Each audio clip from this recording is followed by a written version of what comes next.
Ce matin-là, au réveil, la lumière est magnifique, profonde. Elle éclaire la pièce, et les couleurs du drap et de la couette sont vives, éclatantes. Les sens en éveil, tu écoutes. Tu sens confusément que quelque chose d'important pourrait bien arriver. Tu entends un chant d'oiseau. Qu'est-ce qu'il peut bien raconter? Tu te lèves rapidement, tu t'habilles. Le tissu de ton jeans te caresse les jambes. Tu souris, pas le temps de s'attarder. Tu mets un t-shirt et tu pars. Dans la rue, ton voisin promène son vieux labrador brun. Le chien boite. Bonjour. Le voisin accroche ton regard. On dirait qu'il veut te dire quelque chose. Il ne prononce pas une parole, puis détourne les yeux. Tu n'avais jamais vu que son regard était si pénétrant. Est-ce que les yeux sont vraiment le miroir de l'âme? A-t-il pu voir quelque chose en toi? Ça te met un peu mal à l'aise. Bah, tu n'as rien à cacher. Un cerisier est en fleurs, une montée de sève en plein hiver, comme si c'était déjà le printemps. La nature est puissante aujourd'hui. En descendant l'escalier vers la mer, tu observes le mur que tu longes. Le crépi du mur a sauté par endroits. Une déchirure forme le dessin d'une femme allongée. Une plaquette attire ton regard. La Villa Santa Lucia, monument historique. Il faudra que tu la visites. En regardant de plus près, tu vois un graffiti sur la porte. Sale pute. Bon, tu te demandes si tu le prendrais plus personnellement si tu étais une prostituée. Perdu dans tes pensées, tu traverses la route. Un klaxon te fait sursauter. Le type, dans sa voiture, te crie quelque chose que tu ne comprends pas. Tu lèves les yeux, les bruits te semblent tout à coup trop forts, comme des messages brouillés. Les gens te regardent. Tu te demandes qu'est-ce qu'il a dit, qu'est-ce que tu as fait. Il avait l'air furieux. Une bouffée d'angoisse te saisit. Les gens détournent le regard. Tu te sens perdu. Tu ne comprends pas. On te regarde à la dérobée. Mais qu'est-ce qui se passe? L'angoisse monte encore. Tout à coup, c'est évident, tout prend sens. Il a dit sale pute. Tu te sens blessé, en même temps tu comprends les signes que tu as perçus depuis le matin. L'oiseau, le voisin, le cerisier, la femme allongée dans le dessin du mur, le graffiti, l'automobiliste, les gens dans la rue. Tous te voient comme une sale pute. Tu hurles, c'est faux, pourquoi vous dites ça? Tu cours sous un porche te réfugier au calme. Assise contre un escalier, tu te bouches les oreilles avec les mains.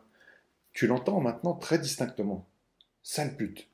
Tu hurles, c'est pas vrai, tais-toi, laisse-moi tranquille.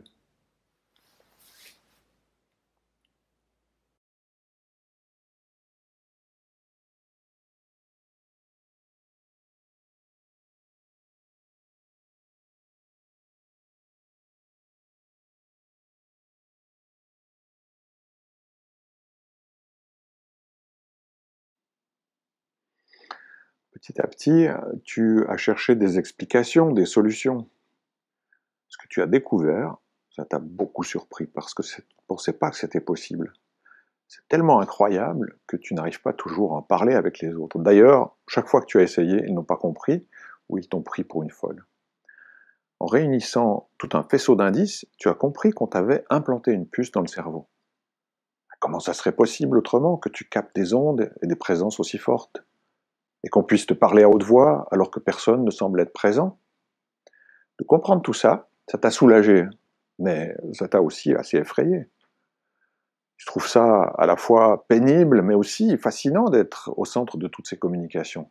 Ce qui est le plus dur, c'est que par cette puce, on te contrôle, et on semble tout savoir de toi. Ça te fait vraiment peur que quelqu'un puisse avoir un tel pouvoir. Tes parents, eux, ils sont sur une autre planète, ils comprennent rien, ils te traitent de paresseuse, te reprochent d'avoir abandonné tes études. Toi aussi tu regrettes, mais on ne peut pas dire que tu sois paresseuse. Tu n'as juste plus le temps de t'y consacrer. Ce qui se passe est trop important, c'est vital pour ta propre existence. Ça te demande toute ton énergie. Écouter, méditer, essayer de comprendre, garder aussi un peu de contrôle sur ta vie. Le médecin, lui aussi, il est complètement à côté de la plaque. Il te parle de maladie mentale. Ce n'est pas vrai, tu n'es pas violente. Tu as compris qu'il ne pouvait rien pour ton problème et ça t'énerve quand il te dit que tout vient de l'intérieur de toi. Il ne saisit pas combien c'est important, combien c'est capital pour toi.